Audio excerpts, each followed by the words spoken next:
This video will show you how to replace the rear brakes, pads and rotors on a Ford Edge. This will be located behind your rear wheels. Let's get into it. Okay friend, let's get started on our job. Safely raise and support the rear of the vehicle so the wheel's off the ground.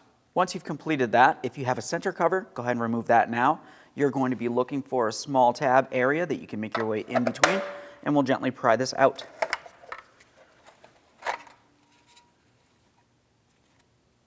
After you have that removed, we'll continue on to our 5 19mm lug nuts.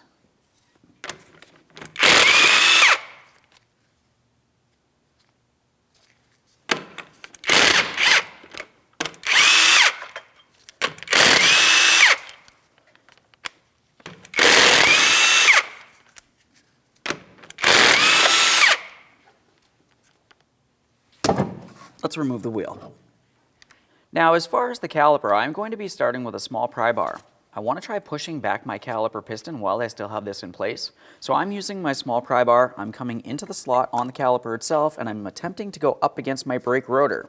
Brake rotor's on the inside there.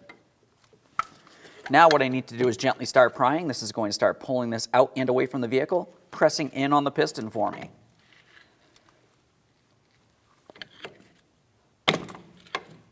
This may take several attempts.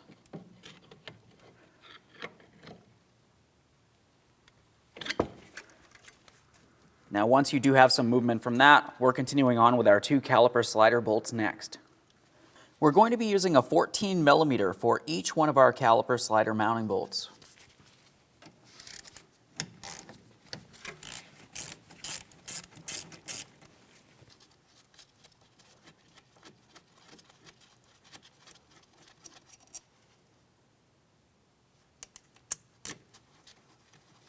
After removing the first bolt and a quick inspection, we'll just start it back in a couple threads, continue on to the second.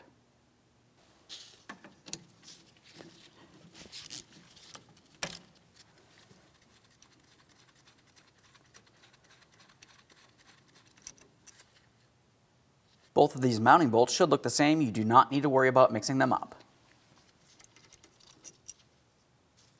Continuing on, we'll slide the caliper out and away from our brake pads and caliper bracket.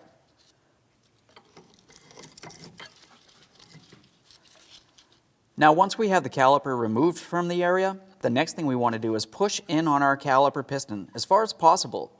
We're going to double check to make sure there's no damage to our outer boot, and then we'll also make sure that there's no fluid. We're just going to carefully start pressing in on this piston.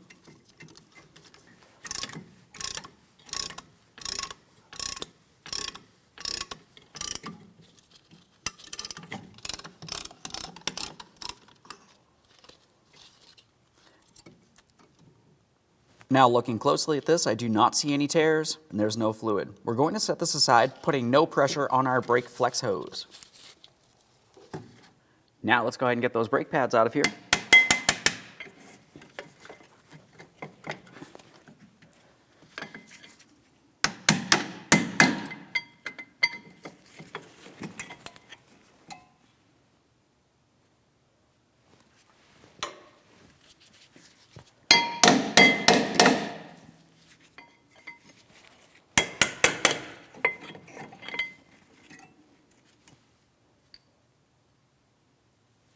We'll be using a 15mm for each one of our 2 caliper bracket bolts. Now, just as with those slider bolts, we'll fully remove the first bolt, a quick inspection, start it back in a couple threads.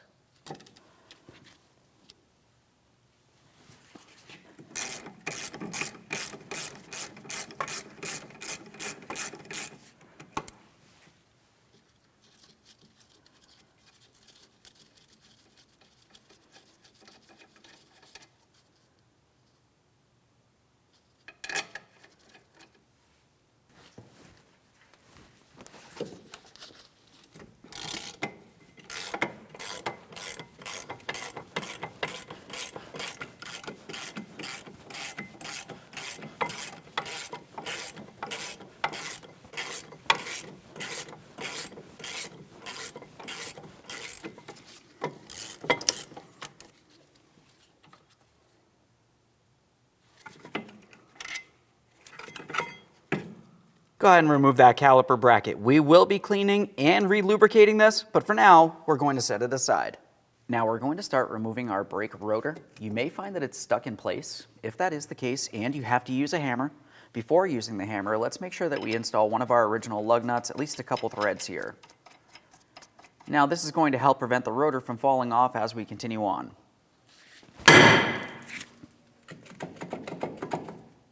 Now you may find that the rotor will not come off. That may be due to the fact that you have to de-adjust your parking brake shoes.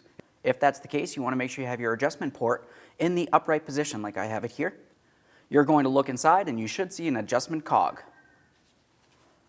I'm just going to use a flat blade screwdriver. I can make my way in this area and we'll make our adjustment here. You want to try turning it one direction or the other.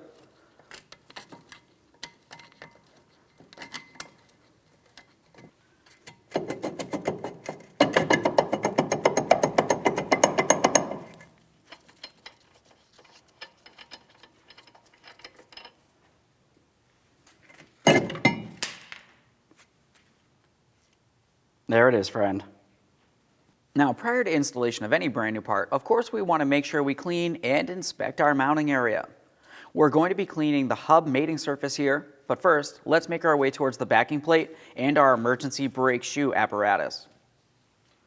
For this, I'm just using a wire brush. I want to attempt to remove as much miscellaneous rust or debris from the area, so nothing falls inside of the brakes.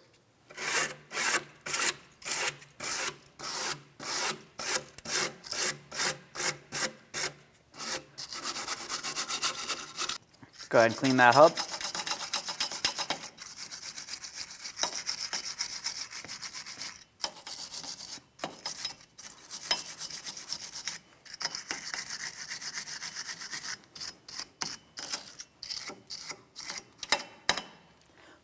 Now for good measure, this area up here is our adjuster for our parking brake shoe. To make an adjustment on this, you would be turning this in one direction or the other and it would expand the shoes out. We need to make sure that this can move as it needs to. I'm just going to use some penetrant. We don't need very much. We don't want it to get on the parking brake shoe. We'll just take hold of this cog. This does move as it should. That's what we want to see. We'll continue on with anti-seize on the hub mating surface. Now it's time to install our brand new brake rotor. Something that we need to mention is you need to make sure you clean all of your braking surfaces. On the outboard side, you have one out here. On the inboard side, you have one in the same area, but you also have the area in here for your parking brake shoes. Make sure you clean everything down with a clean rag and some parts cleaner. Now, as we get this in place, you will find that you do have an adjustment port. That is for your parking brake adjuster.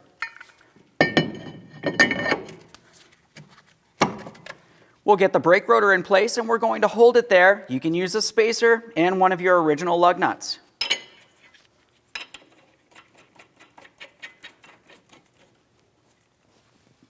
Now that we have this firmly placed up against our hub mating surface, we'll make the adjustment to our emergency brake shoe.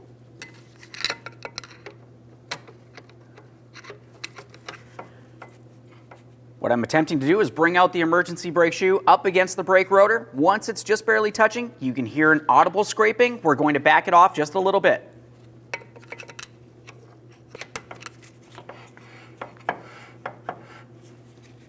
Okay, let's back it off here. Perfect. Now you want to continue on with a rubber protective boot. We want to make sure nothing makes its way inside this area. Let's press that right in there. Now we can start looking at our caliper bracket. We're going to be cleaning this on the bench. First, let's remove everything from it. You're going to find that you can remove each one of your caliper slider pins. When you do this, try to hold onto your caliper slider pin boot and slide the pin out of position. As you remove those, we're going to go ahead and clean them up and we'll set them aside.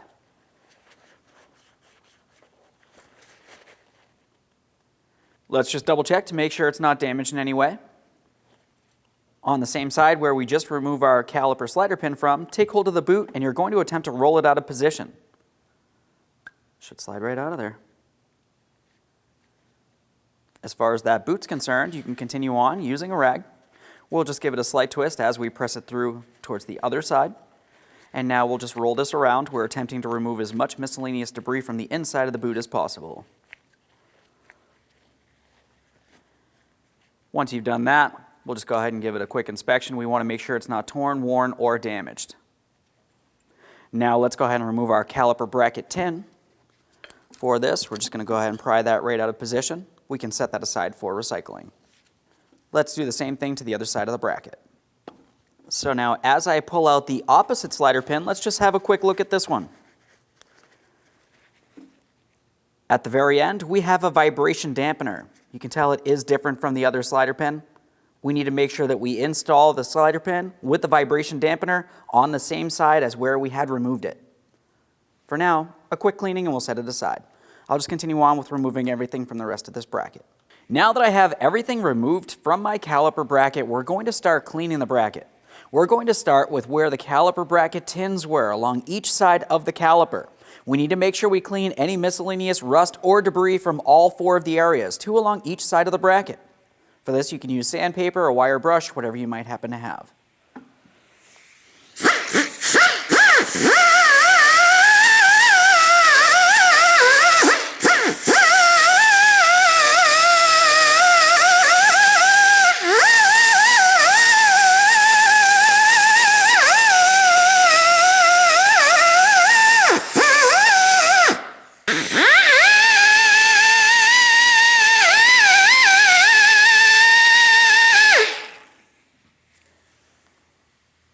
This side of the caliper bracket looks good. I'm going to go ahead and do the same thing on the other side. Now I have my caliper bracket in a collection receptacle. I'm going to be using parts cleaner inside of each one of my caliper slider pin ports. And we'll be using a bore brush. We want to try to remove as much miscellaneous debris as possible.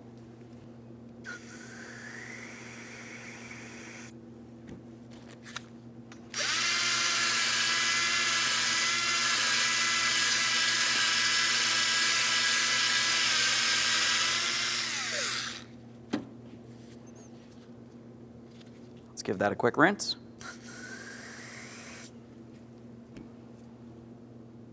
A close inspection. We'll let that dry as we continue on to the next port. Everything's cleaned. We're going to continue on with lubing. We'll make our way all the way up to the very edge here. You're going to find on the caliper slider pin boot, you have an area that this needs to slide into the caliper bracket. I have lubricant there. Now I'm going to carefully start rolling that boot into position. We're pressing it in as far as possible, and then we'll just double check to make sure it's completely seated. Once it's pressed together, we're just going to attempt to work this around. This feels good. Continuing with our caliper lubricant, we're going to lubricate along each side of the caliper bracket where our caliper bracket tins will be. This will help with vibration dampening and noise reduction overall.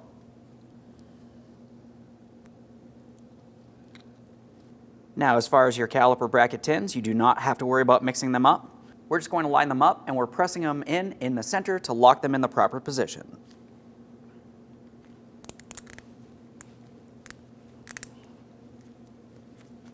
Double check to make sure that's secured in place. It should not fall off. Go ahead and repeat the process for the other side of the caliper bracket. It's all back together. Let's get this over to the vehicle. So as we bring our caliper bracket in place, we're lining up the mounting bolt ports. I've cleaned the threads on each one of my mounting bolts. We'll go ahead and start each of these in.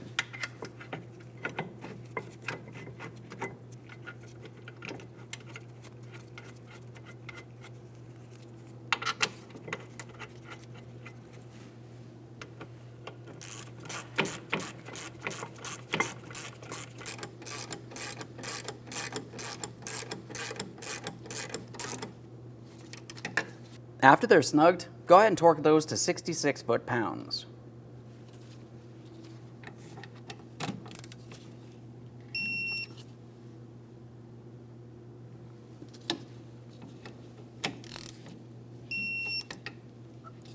Double check to confirm the caliper bracket's properly secured in place. It's time for our brake pads.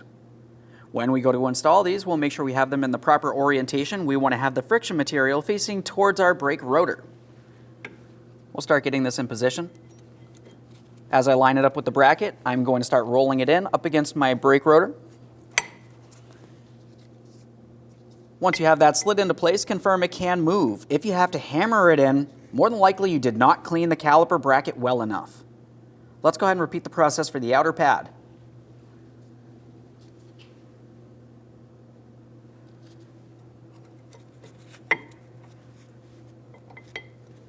Now it's time for our caliper.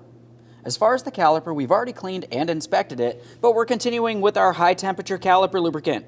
We're going to apply a thin amount along our caliper piston and along the backside of each of the ears, essentially on each of the areas that touch up against our brake pads only.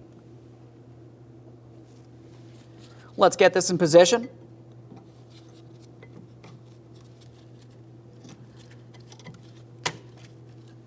Now it's time for our 2 caliper slider bolts.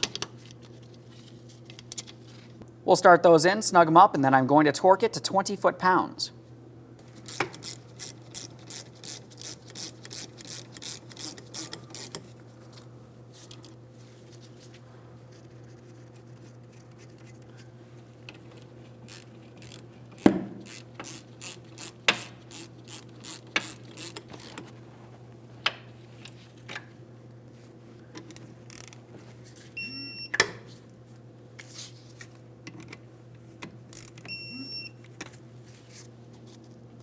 Once you have that torqued in place, confirm that the flex hose has not been twisted in a way that's going to restrict brake fluid flow.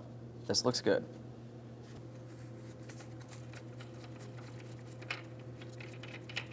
We'll remove our lug nut and our spacer. One last quick inspection in this area and you can reinstall your wheel.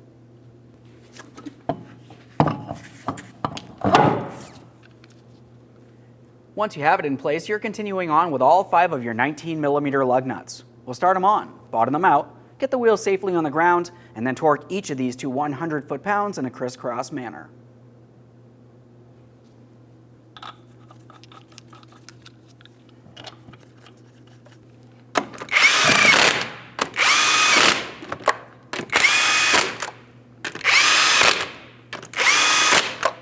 We've got the wheel safely on the ground. Let's go ahead and torque these to that 100 foot-pounds.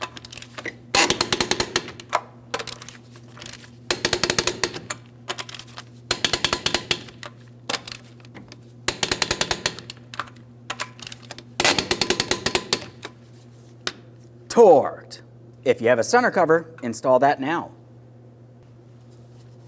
When installing our center cover, we want to ensure that our lug nuts are aligned with their corresponding ports. Just line it up, drive it in. Double check to make sure it's secured all the way around.